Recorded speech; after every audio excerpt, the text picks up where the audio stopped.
La paix soit avec vous, donc chronique numéro 12.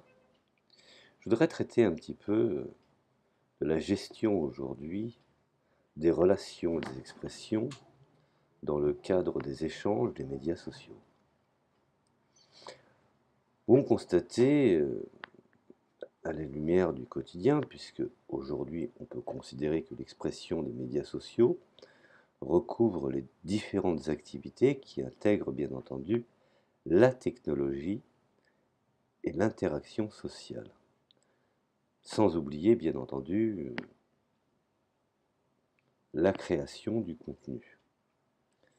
Alors, tous ces éléments qui, pour beaucoup, sont assez nouveaux, par le biais de ces moyens de communication sociale, nous avons des individus, des groupes d'individus qui collaborent, qui créent ensemble du contenu sur le web, qui organisent parfois ce contenu, l'indexent, le modifient, font le plus souvent des commentaires et le combinent avec des créations personnelles. Nous voyons de ci, de là se créer des communautés de partage, d'informations, de discussions, de forums. Alors bien qu'aujourd'hui tout le monde connaisse, je dirais, ou ait entendu parler des médias sociaux, il convient, de souligner que ces évolutions d'usage d'Internet, que nous vivons depuis quelques années déjà, introduisent une nouvelle dimension, voire une nouvelle praxis dans la structuration traditionnelle des modes de communication. Alors cela, bien entendu, n'est pas en reste. Alors le public n'est plus seulement récepteur, il est devenu un relais, voire même un émetteur, renforçant ainsi, dans son isolement, je dirais, son pouvoir. Rappelez-vous, ce consommateur d'autrefois, simple cible du marketing, peut désormais, aujourd'hui, donner son avis, faire et défaire un succès, recommandé ou non, organisé, voire même s'organiser et exiger. Alors, là, je viens de planter le décor sur la zone positive. Maintenant, finalement, au fond, nous restons toujours dans la même dynamique euh, du réel, même si aujourd'hui nous sommes dans le virtuel, le réel est une constante. Et nous avons des conflits, et nous pouvons constater que le conflit qui est, somme toute, un affrontement entre des intérêts, des valeurs et des actes, voire même des procédures,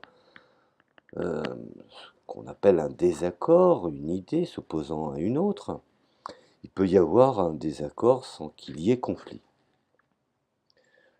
Bien entendu, les personnes sont absolument virtuelles, mais dans je dirais, dans l'organisation, dans l'existence et dans l'intervention, nous sommes dans un fait réel. Donc, la perception que nous possédons aujourd'hui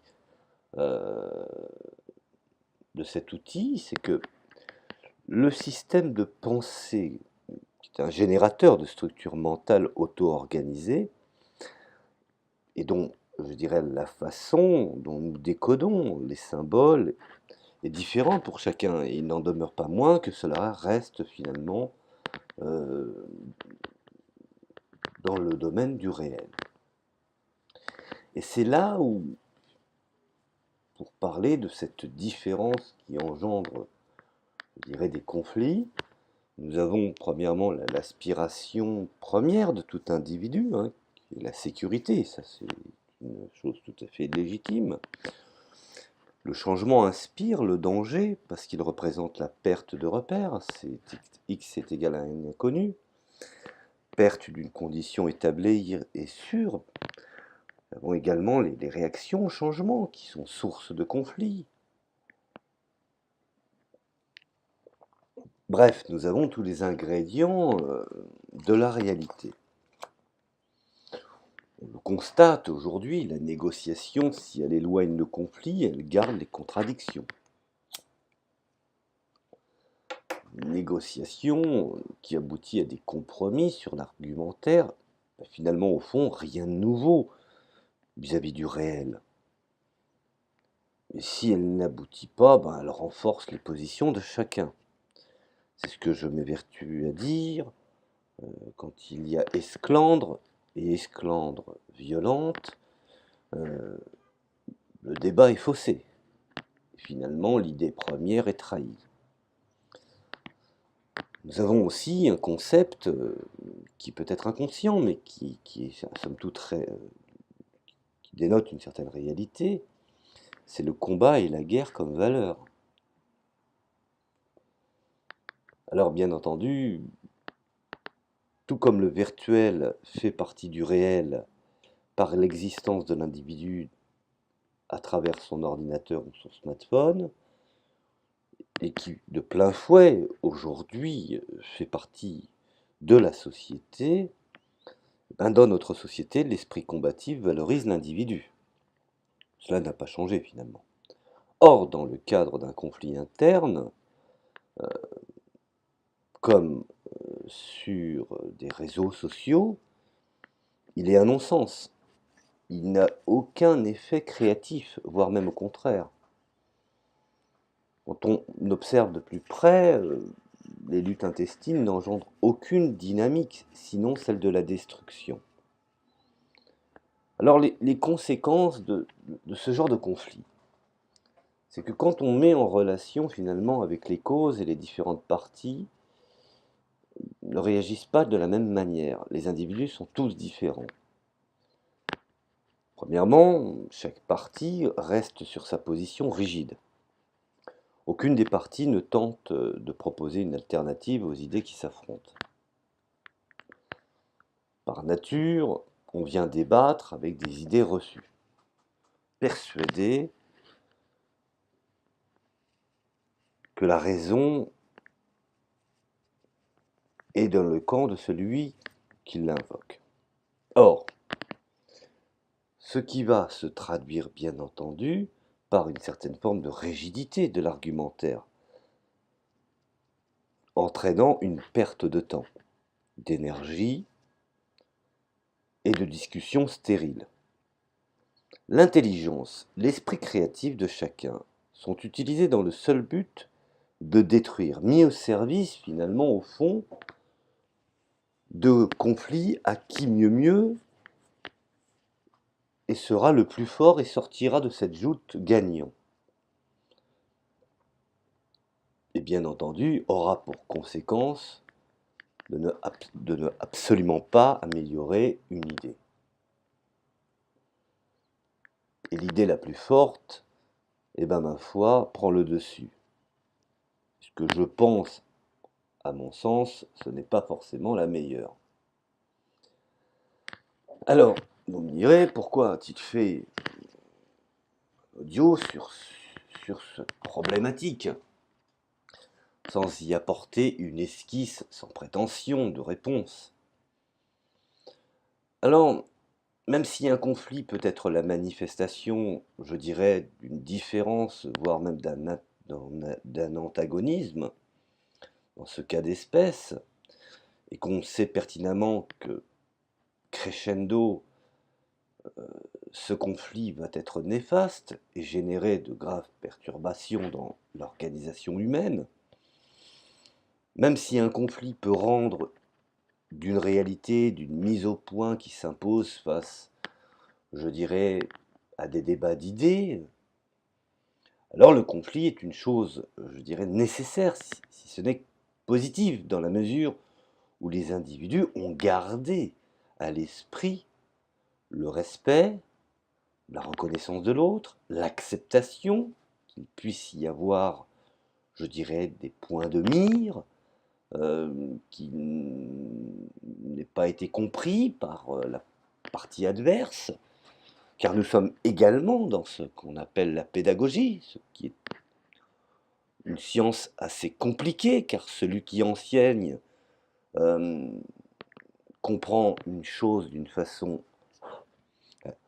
personnelle, et celui qui reçoit l'enseignement le traduit d'une autre façon. Donc le conflit qu'il faut s'attacher à résoudre est une opposition d'intérêts, de sentiments, et surtout quand le sentiment rentre en ligne de compte, la chose est encore plus faussée. Alors si l'opposition s'effectue dans la complémentarité, c'est-à-dire dans la situation bien réfléchie, bien comprise, qui est statique, sinon positivement dynamique. Chacun assume et renforce, je dirais, sa différence. C'est une douce et saine bataille qui pousse l'un et l'autre à se surpasser sans entraver les manœuvres de quiconque. Si l'opposition constitue plutôt une confrontation inéluctable, le conflit est imminent et nécessite d'être traité. Alors, précaution obligatoire, les ruptures, les crises sont nécessaires et bénéfiques, bien entendu, si elles n'aboutissent pas à un mieux-être. Parce que finalement, au fond, ce qui doit en ressortir d'un débat, d'un échange, c'est un enrichissement mutuel. Dire, bon, très bien, je ne suis pas d'accord avec la partie adverse, c'est entendu, c'est un fait. Mais il m'a apporté des nouvelles interrogations. Il m'a apporté une nouvelle vision des choses. Alors, quelle que soit la situation, les perturbations, les contradictions doivent donner libre cours à la créativité. Et c'est en cela que finalement, au fond, euh, on peut traduire une bonne relation d'opposition ou même d'adversaires respectueux dans le fait que cela donne les moyens à la créativité de s'exécuter. C'est une des raisons pourquoi, sociologiquement, il est très important, voire même psychologiquement, excusez-moi de ces néologismes, de comprendre les types de conflits pour mieux les gérer. Par exemple, on l'utilise sciemment pour tester le pouvoir d'un individu, ses aptitudes, risque finalement au fond que l'une des deux parties pousse ou provoque l'autre en vue de mesurer son pouvoir. Et dans les différents conflits, nous avons le conflit instrumental, qui est finalement, je traduirais cela par un désaccord sur les moyens pour atteindre une finalité. Le risque également que cela apparaisse comme une incapacité à déléguer, voire à communiquer, et ce n'est pas le but. Le conflit également sur les orientations, les stratégies. L'objet du conflit concerne la détermination des objectifs, je dirais, de celui qui intervient ou qui apporte, je dirais, un nouveau son de cloche. Alors, quels sont les risques?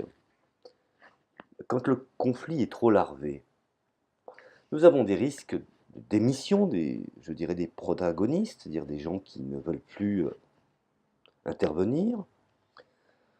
D'autres vont rentrer dans un système de sabotage, et malheureusement le sabotage peut être réciproque, d'atonie, d'attente de l'erreur de l'adversaire, n'ayant plus cette écoute, si ce n'est que de scruter où la faiblesse peut demeurer.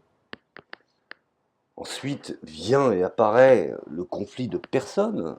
Je pense que celui-là est le pire, car il résulte d'une mésentente entre deux personnes se traduisant par des discours discriminatoires, se jetant l'anathème mutuellement, sortant du virtuel pour rentrer dans le réel. Nous avons également bien entendu les risques de manipulation, de conflits généralisés, de mauvaise ambiance, se traduisant in fine par l'abandon ou la disparition des intervenants de qualité. Nous avons aussi également le conflit sur les valeurs, ce qu'on appelle plus communément la confrontation de deux croyances, de deux idées diamétralement opposées, voire différentes. Des risques de troubles psychologiques, car il faut savoir aussi que même si nous sommes dans le virtuel, les gens sont touchés dans le réel. Derrière un clavier, derrière un smartphone, nous avons un individu. Et la voie de conséquence, c'est que à long terme, il y aura plus de possibilités durables de coopération.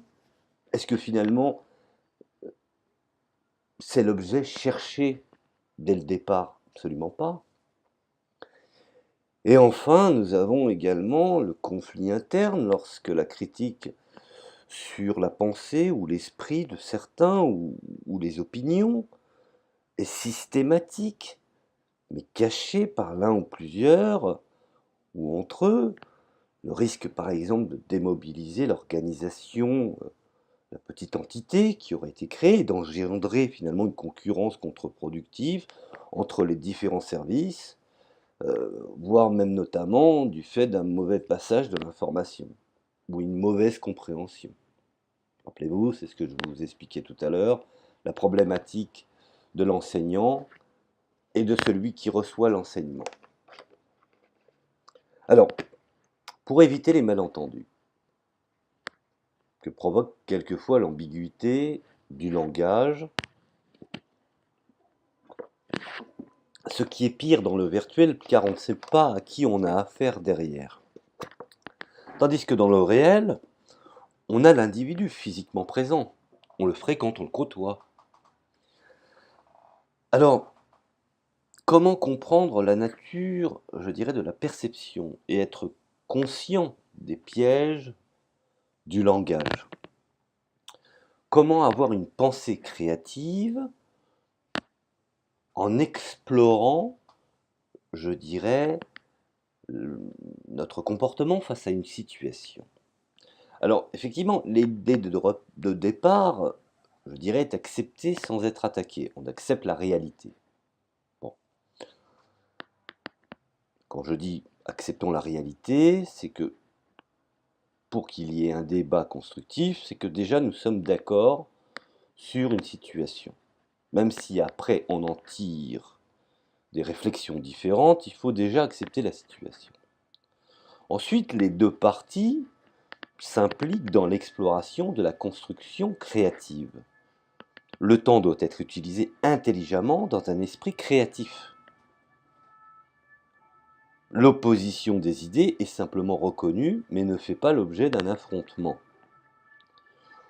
On propose de modifier la formulation de l'idée, on tente de réconcilier les idées apparemment si différentes, l'idée nouvelle est conçue et évaluée en commun, voire critiquée dans le sens positif, du sens présocratique, criticos, analyse,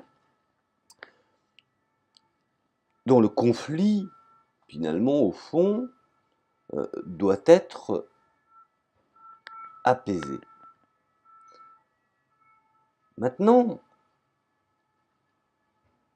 je me suis permis de faire cette petite audio parce que je vois de plus en plus la trahison des idées, de la recherche